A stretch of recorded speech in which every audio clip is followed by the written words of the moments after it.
Do you really have the temperament to be in this business? Do you understand what it's going to take? Remember, I keep calling it a business because that's what it is. What do you do at 2 o'clock in the morning, 3 o'clock in the morning, and that tenant calls with a commode that's broken and running water all over the place? I'm Kim Ottaviani with Rex Reynolds and Realty, and welcome back to our video blogs. So, you want to be a real estate investor.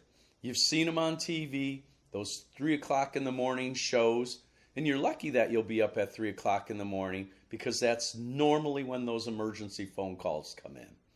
But let's talk about how serious this business really is. You can sit there and understand that you can flip properties, but over 38 years, I've discovered the people that make the most money and have sustained wealth are those that hold real estate in their portfolio to rent out. Real estate is the only investment that I know that is called real. Do you really have the temperament to be in this business? Do you understand what it's going to take? Remember, I keep calling it a business because that's what it is.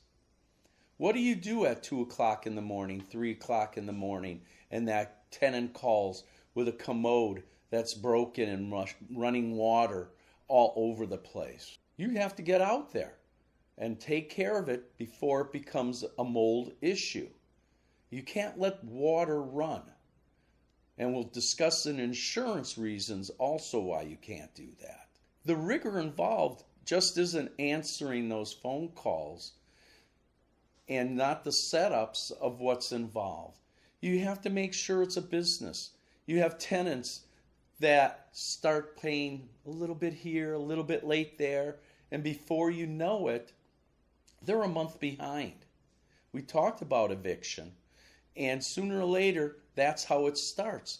And if you don't keep it as a business, you don't keep the rigor up properly, you make big mistakes. And a judge is going to look at you as the professional and the poor tenant that's fallen behind in rent. So make sure that you keep everything properly spaced. You're going to need to understand those rental laws. On the federal level, you're going to need to know about fair housing and service animals. On a state level, you're going to need to understand what is legal in your lease, what's legal as far as postings, and what's not legal. You're going to need to know those things. Then you have the local level, which mostly talks about habitability and code enforcement.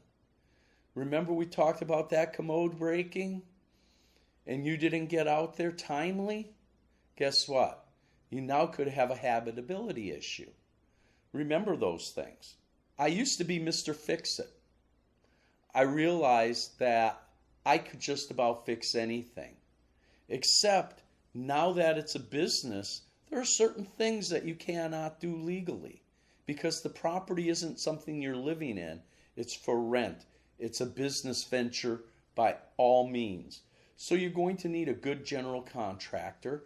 You're going to need a good air conditioning man, a plumber to fix that commode, an electrician, and also one of the most important people, believe it or not, is going to be your janitorial team. Because that's the guy at 3 o'clock in the morning that's going to be sucking the water out to make sure that property stays habitable. Finally, you're going to have insurance. And what kind of insurance you need to cover your assets? You're going to have good liability. You're going to have good hazard. But most importantly, where people make a lot of mistakes are they forget to tell their agent that it's non-owner occupied. Two different types of policies. A renter's policy for ownership is vital, making sure it's correct. Thanks for tuning in today. I'm Kim. I'm with Rex Reynolds and Realty in St. Petersburg, Florida.